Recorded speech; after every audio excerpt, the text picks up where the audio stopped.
काफ़ी बच्चों ने कहा है कि एसपीएसएस में डाटा एंटर करने का तरीकाकार जो है वो बता दें, तो उसके लिए ये वाला ट्यूटोरियल बनाया गया। तो एसपीएसएस को जब आप ओपन करेंगे तो दो तरह की शीट्स आपके सामने आएंगी। देखिए, एक है डाटा शीट और एक वो शीट है जिसके अंदर आउटपुट आपके सामने शो होते हैं। तो सबसे पहले तो आपने डाटा शीट के अंदर लेफ्ट साइड पे देखें दो तरह के टैब होंगे, एक डाटा व्यू है और एक वेरिएबल व्यू है। तो सबसे पहले आप क्या करें कि वेरिएबल व्यू में जाएं। वेरिएबल व्यू में अपने जो जो वेरिएबल्स हैं, जो जो क्वेश्चंस हैं वो यहाँ पे ऐड करें। तो हम स्टार्ट करते हैं।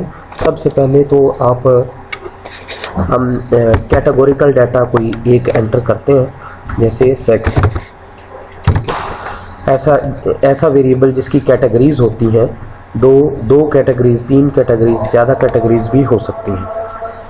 तो इसके लिए कैटेगरीज वाला वेरिएबल ऐड करने के बाद देखें तो आपने यहाँ पे लेबल कर सकते हैं ताकि टेबल और ग्राफ के नीचे या ऊपर जो है ये वाली लेबलिंग शो हो।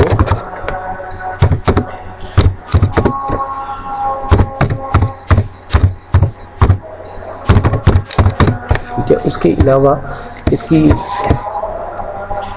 जेंडर या सेक्स की जो कैटेगरीज हैं उनको वैल्यूज देने के लिए नंबर 1 हम कोड कर रहे हैं फीमेल के लिए और नंबर 2 कोड कर रहे हैं हम मेल्स के लिए। ऐड कर दें, ओके।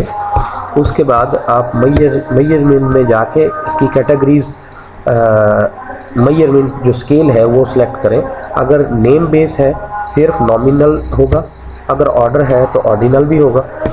इसी तरह जी दूसरा वेरिएबल एज या न्यूमेरिकल वेरिएबल्स, नंबर्स में जिसके रिस्पॉन्स, अगर आपसे कोई क्वेश्चन पूछा जाए तो जिसके रिस्पॉन्स में आप कोई नंबर बोलते हैं वो वाला, जैसे एज है, अगर आपसे एज पूछा जाए तो आप एक नंबर बोलेंगे 30, 25 जैसे एज का वेरिएबल ऐड करें। उस एज का वेरिएबल ऐड करने के बाद लेबल में आप लिख सकते हैं एज ऑफ पार्टिसिपेंट्स लिख लें। इसके बाद यहाँ पे वैल्यूज़ में जब आपके पास ओपन एंडेड से मुराद ये है ओपन हो कि हर एक की एज डिफरेंट होती है, पर्सन टू पर्सन वेरी करती है, और स्पेसिफिकली आपने अगर लिखनी है तो वैल्यूज़ में आपने कोई कोड नहीं एंटर करना, जस्ट आपने जाके स्केल को क्लिक कर देना। इसके बाद अगर इसी एज को एज ग्रुप में कन्वर्ट करें तो देखें, पहली बात ये कि नेम वाला जो वेरिएबल है इसके अंदर स्पेस अगर आप देंगे तो ये पिक नहीं करेगा, जैसे ये। तो इसी तरह जब आपको यहाँ लिखना है तो उसके लिए आप साथ ही लिखेंगे, लेकिन लेबल में आप स्पेस दे के लिख सकते हैं। इसके बाद क्योंकि एज की कैटेगरीज हैं, हम इनको कैटेगरीज डिफाइन करना चाहते हैं, तो 1 code for less than 20 years add कर लें और 2 कोड है 20 to 40 ईयर्स और 3 कोड है इसी तरह मोर देन 40 ईयर्स। ओके जी। इसके बाद यहाँ पे आप लेबल में ही आप यूनिट भी डिफाइन करें। उसके अलावा मेजर्स में जाके उसका एक स्केल बनेगा, जो क्योंकि ये नंबर से कैटेगरीज में शो हुआ है और कैटेगरीज भी वो वाली जिसके अंदर ऑर्डर शामिल है, तो ये ऑर्डिनल है। इसी तरह कुछ क्वेश्चंस हो सकते हैं, आपके क्वेश्चन नंबर होते हैं यस नो वाले, अगर आप उनको लिखें तो क्वेश्चन नंबर पूरा लिखने की ज़रूरत नहीं है, क्यों नंबर 1 लिख दें बस। और हाँ, अगर आप उसको लेबल करना चाहते हैं कुछ भी, तो वर्ड की फाइल है, वहाँ से आप उसको कॉपी करें और यहाँ लेबल में लाके पेस्ट कर दें, तो जब टेबल या ग्राफ बनेगा उसके साथ वो पूरी लाइन लिखी हुई आ जाएगी। इसी तरह लेबल में अगर नो है तो 0 कोड करें, और अगर यस है तो उसके लिए 1 कोड कर लें। ओके, और इसी तरह यस नो वाले क्वेश्चंस जो होते हैं वो नॉमिनल होते हैं, ठीक है। अगर आपके बहुत सारे क्वेश्चंस इसी पैटर्न के ऊपर है यस नो वाले, तो उसी के नीचे ही है, तो आप ऐसे करें, ये देखें सीरियल नंबर जो आ रहा है इसी के ऊपर क्लिक करें एक मरतबा और कंट्रोल सी कॉपी कर लें और इससे नीचे वाले सीरियल नंबर पे क्लिक करके कंट्रोल वी पेस्ट करते चले जाएं जितने भी क्वेश्चंस आप, ताकि आसानी से आप उनको जनरेट कर पाएँ। तो बाकी ये तमाम इंफॉर्मेशन इसके अंदर ऐड हो चुकी है, ठीक है। क्वेश्चन नंबर की डिटेल्स, लेबल आप कॉपी पेस्ट करना पड़ेगा और दूसरा यहाँ पे क्वेश्चन नंबर चेंज करना पड़ेगा, क्वेश्चन नंबर 2। इस तरह से आप अपना वक्त काफ़ी बचा सकते हैं। क्वेश्चन नंबर 3 और क्वेश्चन नंबर 4।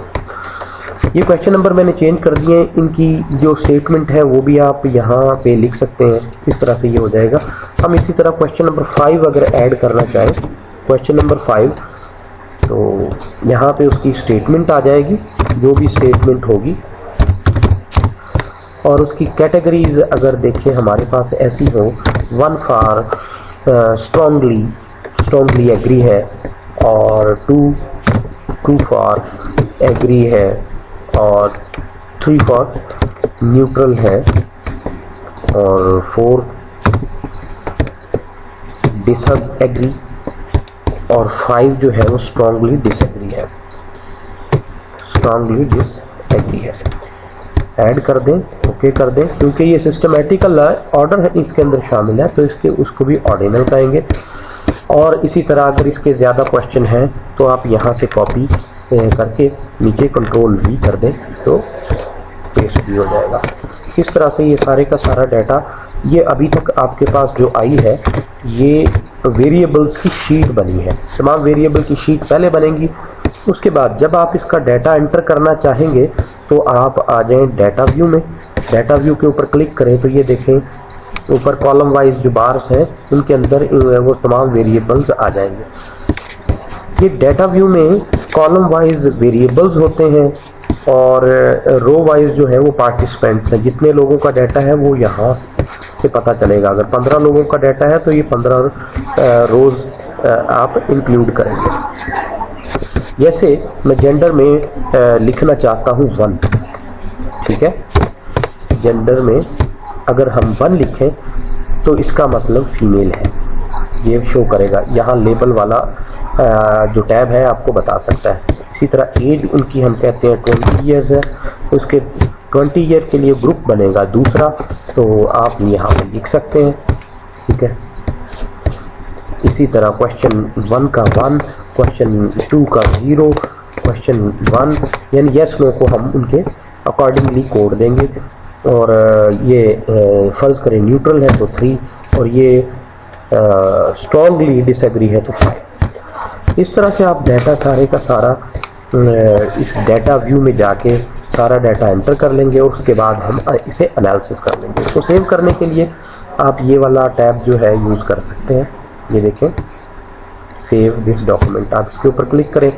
पहली मर्तबा जब आप इसे क्लिक करेंगे सेव करने के लिए, ठीक है, तो हो सकता है वो आपसे इसकी लोकेशन मांग ले, और अगर नहीं मांगता तो आप सेव एज करके, आपको लोकेशन नहीं पता तो आप उसे वहाँ पे जाके डाटा शीट को रख सकते हैं।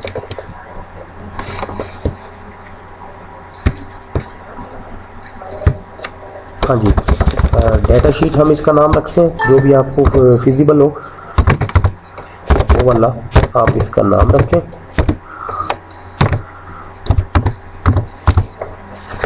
और जिस लोकेशन में पे आपने इसको बताया वहाँ पे जाके इसे सेव कर दो। सेव करने के बाद दोबारा अगर आप ओपन करेंगे तो ये फाइल यहीं से ओपन होगी, ठीक है जी। ओके, इसी तरह ही ये डाटा आप एंटर करें, उसके बाद एनालिसिस करें।